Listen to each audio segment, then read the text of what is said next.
2026 మరియు 2027 సంవత్సరంలో UPSC civil services exam రాయాలనుకునే వాళ్ళకి సిఎస్బిఐఎస్ అకాడమీ ఒక ఎర్లీ బ్యాచ్ స్టార్ట్ చేస్తుంది. ఈ ఏప్రిల్ అంటే ఈ నెల 23వ తారీఖు నుంచి ఈ బ్యాచ్ స్టార్ట్ అవుతుంది.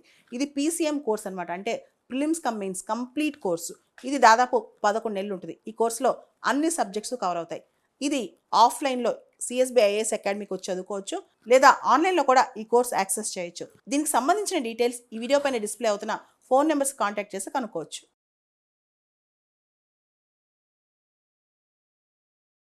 భారతదేశంలో 24 క్యారెట్ 10 గ్రాముల బంగారం ధర దాదాపు 97,000 అయింది. అతి తొందరలో 1,00,000 కాబోతోంది. ఈ సందర్భంగా అసలు బంగారం ధరలు ఇంత విపరీతంగా ఎందుకు పెరుగుతున్నాయి? సామాన్యుడు బంగారం కొనగలడా? బంగారంలో పెట్టుబడి ఇప్పుడు మంచిదేనా? ఇలాంటి చర్చ కొనసాగుతోంది. ముఖ్యంగా బంగారం ధరకి ప్రపంచవ్యాప్తంగా మార్కెట్స్లో ఉన్న అన్సర్టెనిటీ, ఓ పక్క ట్రేడ్ వార్స్ అంటున్నారు, ఇంకో పక్క మార్కెట్స్ అనేవి చాలా అన్సర్టెన్గా వాలటైల్గా ఉన్నాయి. దాంతోపాటు ఆర్థిక వ్యవస్థలు కూడా చాలా అన్స్టేబుల్గా ఉన్నాయి.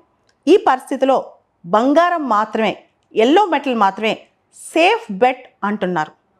మనందరూ తెలుసు, ప్రపంచవ్యాప్తంగా చాలా సెంట్రల్ బ్యాంకులు ఇంక్లూడింగ్ మన రిజర్వ్ బ్యాంక్ ఆఫ్ ఇండియా వీళ్ళందరూ కూడా బంగారు నిల్వలు పెంచుకుంటున్నారు. ఎక్కువ బంగారం కొనుక్కుని దాచిపెట్టుకుంటున్నారు. ఎందుకంటే ప్రపంచంలో ఎటువంటి ఫ్లక్చువేషన్ వచ్చినా, రెసెషన్ మాంద్యం వచ్చినా మనకి ఇప్పుడు కావాల్సింది బంగారమే అన్నమాట. అంతేకాదు ఇన్ఫ్లేషన్ రేట్లు బాగా పెరుగుతున్న టైంలో ఏ ఇన్వెస్ట్మెంట్ బెటరు, దేనిలో పెట్టుబడి పెడితే మనం ఆ పెరిగే రేట్లను తట్టుకోగలమంటే అది బంగారం అని చెప్పి చాలామంది నమ్ముతున్నారు. డాలర్ విలువ కాస్త తగ్గటం, డాలర్ ఇండెక్స్లో డాలర్ వాల్యూ బాగా పడిపోవటం, డొనాల్డ్ ట్రంప్ వాణిజ్య యుద్ధం, ట్రేడ్ వార్, రిటాలియేటరీ టారిఫ్స్ మీద దృష్టి పెట్టడం, వీటన్నిటికీ బదులు అసలు మనం బంగారంలో పెట్టుబడి పెడితే పోలా, అసలు మార్కెట్స్ మీద ఎందుకు మనం ఆలోచించాలి అని దృష్టి పెట్టి చాలామంది ఇన్వెస్టర్స్ గోల్డ్ వైపు పరిగెడుతున్నారు. అందుకనే గోల్డ్ రేట్ బాగా పెరుగుతుంది. అంతేకాదు అమెరికా ట్రెజరీ బాండ్స్ కూడా ఎక్కువ సెల్ ఆఫ్ అయిపోతున్నాయి, ఎక్కువ అమ్మేస్తారనమాట. సో ఇప్పుడు దేని మీద పెట్టుబడి పెట్టాలి అంటే అందరూ ఇప్పుడు బంగారం వైపే పరిగెడుతున్నారనమాట.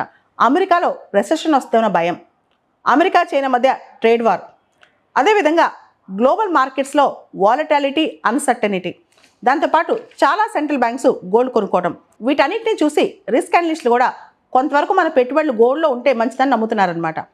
భారతదేశం విషయానికి వస్తే పెళ్ళిళ్ళ సీజన్లో, ఇతరత్ర సీజన్స్లో దేశంలో కొంత గోల్డ్ విలువ పెరుగుద్ది. భారతదేశంలో గోల్డ్లోకి ఇన్వెస్ట్మెంటే కాదు, వెల్త్ సింబల్ కూడా. చాలామంది భారతదేశంలో గోల్డ్ని ఒక వెల్త్ సింబల్ అనుకుంటారు. అంతేకాదు గోల్డ్ ఉంటే దాన్ని తొందరగా లిక్విడేట్ చేసుకోవచ్చు, గోల్డ్ పైన లోన్స్ తీసుకోవచ్చు, అవసరమైతే ఎమర్జెన్సీలో గోల్డ్ లోన్ పెట్టి మనం డబ్బులు తీసుకోవచ్చు. భారతదేశంలో banking institutions, NBFCs, private finance companies చాలా గోల్డ్ తనఖా పెట్టుకుని లోన్స్ ఇస్తాయి. కాబట్టి గోల్డ్ అనేది ఎప్పుడు కొంత ఉండాలని చెప్పి ఇండియన్ ఇన్వెస్టర్ భావిస్తారనమాట. అయితే ఈ టైంలో గోల్డ్ కొనటం మంచిదా? ఇది చాలా పెద్ద క్వశ్చన్, $1 మిలియన్ క్వశ్చన్ అని చెప్పొచ్చు. రేట్లు ఎప్పుడైనా ఇంత పెరిగిన తర్వాత, ఇంత తారాస్థాయికి వచ్చిన తర్వాత గోల్డ్లో విపరీతమైన పెట్టుబడులు పెట్టడం, ఇప్పుడు బంగారం పైన పెట్టుబడి పెట్టడం అనేది అంత సమంజసం కాదు. ఇంతకుముందు అంటే కొన్ని సంవత్సరాల క్రితం గోల్డ్ కొని ఉన్నారో వాళ్ళకి ఇప్పుడు చాలా లాభం. కానీ ఇమీడియట్గా ఇప్పుడున్న డబ్బులు తీసుకెళ్ళి గోల్డ్ ఇంత రేటు పెట్టి కొనటం మంచిది కాదని చెప్పి నిపుణులు చెప్తున్నారు.